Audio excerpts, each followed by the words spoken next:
雪造成断电，还有成千上万户还没恢复。现在又开始一波强风、大雪和下雨的天气。纽约市长在记者会简报中说，就在下班时间会刮起强风，预估每小时56公里。这波暴风雪预计会带来40公分的积雪，也呼吁纽约人要做好预防准备，尤其是皇后区、曼哈顿和布朗克斯区。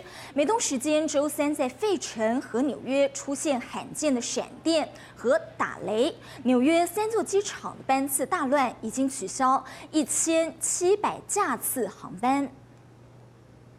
是谁把欧洲的时钟调慢了呢？